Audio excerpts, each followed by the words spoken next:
Hello friends, क्या आपको मालूम है कि YT स्टूडियो में बहुत सारी नई नई सेटिंग्स जो हैं वो ऐड हुई हैं। हम लोग वो पुरानी सेटिंग से काम कर रहे हैं, इसीलिए अगर आपके चैनल पे व्यूज़ नहीं आ रहे हैं, आपके सब्सक्राइबर नहीं बढ़ रहे हैं, तो हो सकता है आपने जो नई नई अपडेटेड जो सेटिंग्स आई हैं उनको ऑन नहीं किया हो। इसीलिए तो आज मैं आपको YT स्टूडियो में कौन कौन सी नई सेटिंग आई है वो सारी चीज़ें बताने वाली हूँ, तो फुल वीडियो वॉच कर लीजिएगा। बहुत ही इंपॉर्टेंट है हर एक नए क्रिएटर के लिए, क्योंकि हम लोग चैनल तो बना लेते हैं लेकिन उसके बाद कहाँ कहाँ पे सेटिंग करनी पड़ती है ये हम पता नहीं कर पाते हैं, और हम उसी तरीके से काम किए जाते हैं सिर्फ वीडियोस डाल के। और वीडियोस डालना काफ़ी नहीं होता है, क्योंकि हमारे चैनल पे प्रॉपर पूरी सेटिंग होना चाहिए YT स्टूडियो में, क्रोम में। तो मैं आपको धीरे धीरे सारी सेटिंग्स के बारे में बताऊंगी। आज मैं आपको YT स्टूडियो की सेटिंग बता देती हूँ। तो सबसे पहले हम अपना YT स्टूडियो खोल लेंगे। YT स्टूडियो जैसे ही आप खोलते हैं तो ऊपर आपको आपका लोगो दिखता है जिसमें आपकी फ़ोटो बनी है, उस पर आपको क्लिक करना है।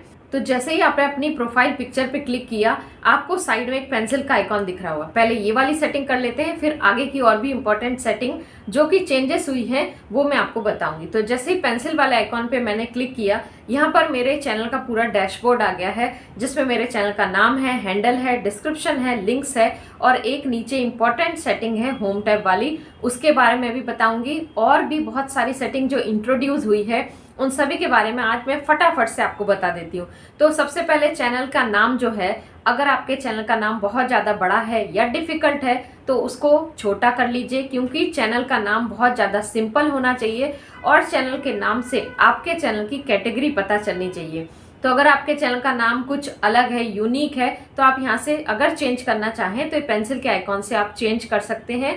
और जो भी आप चैनल का नाम रखें उसके नीचे जो हैंडल है वो भी चैनल के नाम से मिलता जुलता ही आपको रखना है।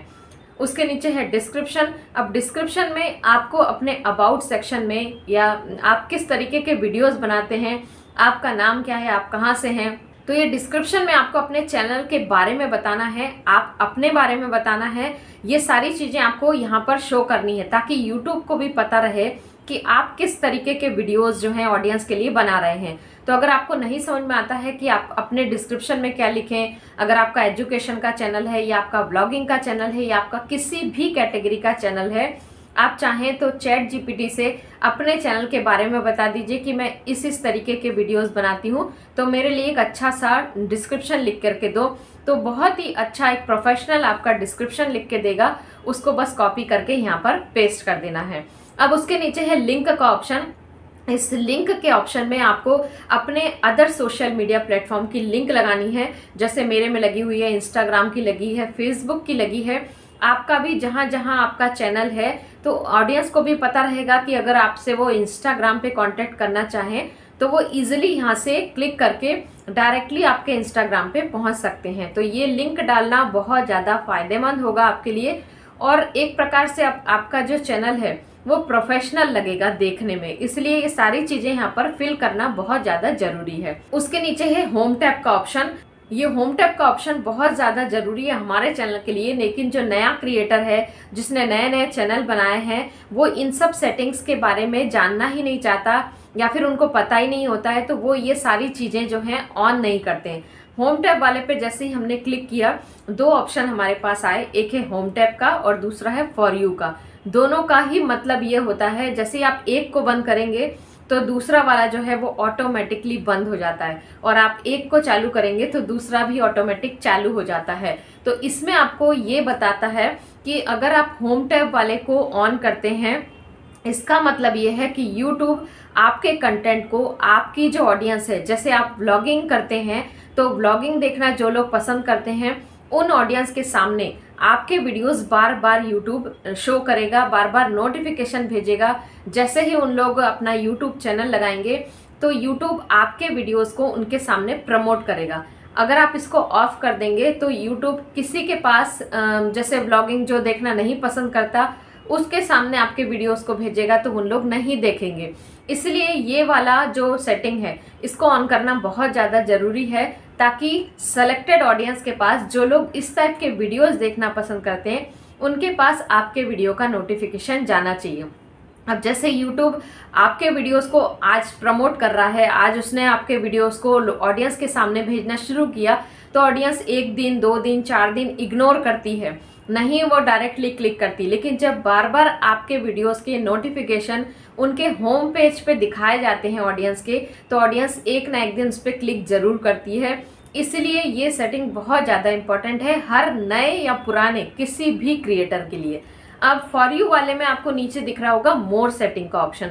मोर सेटिंग के ऑप्शन पे जैसे ही हमने क्लिक किया तो यहाँ पर आ गया कि आपका कंटेंट का टाइप क्या है। अगर आप long video, short video, live stream तीनों करते हैं तो यहाँ पर तीनों आपके ऑन होना चाहिए। अगर आपका एक भी ऑफ है, जैसे लाइव वाला आपका ऑफ है, तो आप लाइव लेने में आपको दिक्कत हो सकती है, आपकी लाइव चालू ही नहीं होगी। तो जिन लोगों की लाइव अगर नहीं हो पा रही है तो उन लोग एक बार ये सेटिंग जरूर देख लीजिएगा कि आपकी ऑन है या नहीं। उसके बाद है ऑल कंटेंट रिकमेंडेड या रीसेंट कंटेंट ऑनली। अब यहाँ पर यूट्यूब पूछ रहा है कि आप चाहते हैं कि आपके सालों साल पुराने वीडियोस भी यूट्यूब रिकमेंड करे ऑडियंस के पास, या फिर आप चाहते हैं कि आपके 1 साल तक के जो 12 महीने के वीडियोस हैं सिर्फ उन्हीं को ऑडियंस के सामने प्रमोट करें। तो आपको हमेशा ऑल कंटेंट रिकमेंडेड पे क्लिक करना है ताकि आपके सारे वीडियोस जो हैं वो ऑडियंस के सामने यूट्यूब जो है वो नोटिफिकेशन भेजे, यूट्यूब उनके सामने प्रमोट करे। इसलिए इसको ऑन करना है। और अगर आपके में ऑफ था, जैसे आप क्लिक करेंगे तो इस सेव का बटन जो है वो इनेबल हो जाएगा और इस पर आपको क्लिक कर देना है। मेरे में सारी सेटिंग्स ऑन है। यहाँ से हम अब बैक आ जाते हैं। अब यहाँ पर और यहाँ पे ये वाली सेटिंग हमारी हो गई है। अब जब हम अपनी प्रोफाइल पिक्चर जहाँ पे हमारे चैनल का नाम लिखा है वहां पर आ गए हैं तो वहां पर आपको देखने को मिलती है इंपॉर्टेंट 2 सेटिंग। पहली है ये सेटिंग्स वाली और दूसरी है अकाउंट स्टेटस। इन दोनों में ही हमको देखना है कि कौन कौन सी सेटिंग आपके में नहीं चालू है। सेटिंग्स वाले पे हमने क्लिक किया तो यहाँ पर बहुत सारी नई नई सेटिंग्स इंट्रोड्यूस हुई है। अब जैसे ही हमने सेटिंग्स वाले पे क्लिक किया तो सेटिंग्स वाले पे क्लिक करते ही आपको सबसे पहले दिखेगा पुश नोटिफिकेशन। ये जो पुश नोटिफिकेशन है इसको हमेशा आपको ऑन रखना है। अगर ये आपका ऑफ है तो आपके जो कमेंट हैं या फिर आपके जो भी नोटिफिकेशन है वो आपके स्क्रीन पे आपको नहीं दिखेंगे। तो ये आपके चालू होना चाहिए। कमेंट सबसे पहला है कमेंट, जो कि ऑल कमेंट, सारे कमेंट आपके पास आने चाहिए। दूसरा है एनालिटिक्स है, फिर अचीवमेंट है, पॉलिसी है, अर्न और अपडेट्स। ये सारी चीजें आपके में ऑन होनी चाहिए, नहीं तो आपके चैनल का एनालिटिक आपको नहीं दिखेगा। आपके जो जितने भी YT स्टूडियो में बहुत सारी इंपॉर्टेंट चीजें हैं वो आपके में शो नहीं करेंगी। नई नई कौन सी अचीवमेंट है, नई नई कौन सी पॉलिसीज हैं, अगर ये वाले भी ऑफ होंगे तो यूट्यूब जो नए नए अपडेट्स देता रहता है वो आपके में शो नहीं होंगे। इसलिए जितने भी हैं यहाँ पर 4-5 वो सारे आपके ऑन होने चाहिए। अगर आपके में ऑफ है तो तुरंत जाके इसको ऑन कर लीजिए।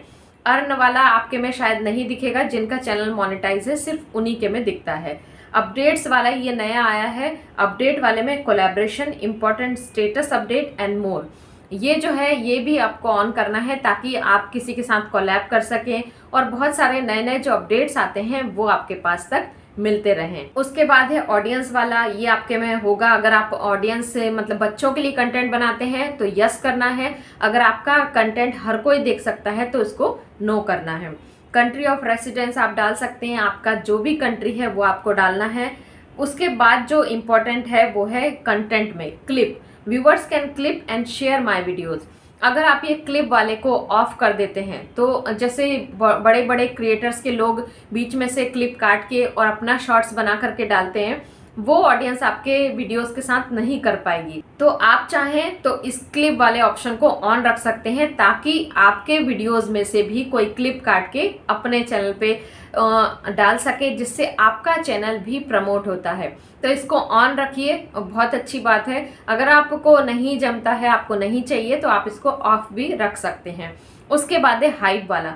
अब बहुत सारे लोग पूछते हैं कि हमारे में हाइप क्यों नहीं दिख रहा है, हम बाकी लोगों को तो हाइप कर पा रहे हैं लेकिन हमारे वीडियोस में हाइप नहीं शो कर रहा है। तो शायद आपके में ये वाली जो सेटिंग है ये ऑफ हो, तो एक बार देख लीजिएगा। ये हाइप वाली सेटिंग अगर ऑफ हो तो इसको ऑन कर लीजिएगा। उसके बाद है ऑटोमेटिक डबिंग। ऑटोमेटिक डबिंग ये जो अभी यूट्यूब ने नया अपडेट्स दिया था कि आपका जो वीडियो है अलग अलग लैंग्वेज में दिखाया जाएगा। तो अगर आप चाहते हैं कि आपका वीडियो अलग अलग लैंग्वेज में ऑडियंस देख सके तो इसको ऑन करना है। और अगर आप चाहते हैं कि आपका सिर्फ जिस लैंग्वेज में आपने बनाया है उसमें ही शो हो तो इसको ऑफ कर देना है। तो ये आपके ऊपर है, अगर आप चाहें तो इसको ऑन कर सकते हैं और चाहें तो नहीं भी ऑन कर सकते हैं। अब ये सेटिंग वाले आइकॉन की ये सारी इंपॉर्टेंट सेटिंग थी और इसमें ये जो हाइप वाली थी और ऑटोमेटिक डबिंग थी, ये दो चीज़ें जो हैं वो नई अभी यूट्यूब ने YT स्टूडियो में दी है। नहीं तो आप कर सकते थे इसको, लेकिन क्रोम में जा करके करना पड़ता था। अब ये यहीं पे यूट्यूब ने दे दी है। अब हम बैक करेंगे और उसके नीचे अकाउंट स्टेटस की सेटिंग आप देख सकते हैं कि अगर आपका कम्युनिटी या कॉपीराइट स्ट्राइक आपको कहीं आई है तो वो यहाँ पर शो करती है। यहाँ पर सारी चीज़ें आपको दिख जाएंगी कि अगर आपके चैनल में कोई वायलेशन है, आप कब जो है अर्न तक पहुँच सकते हैं, कब आपका क्राइटेरिया पूरा होगा, ये सारी चीज़ें ये अकाउंट स्टेटस वाले में आपको शो करती है। पहले ये अकाउंट स्टेटस आपको यहाँ पर नहीं दिखता था, उसके लिए आपको चैनल को क्रोम में खोलना पड़ता था।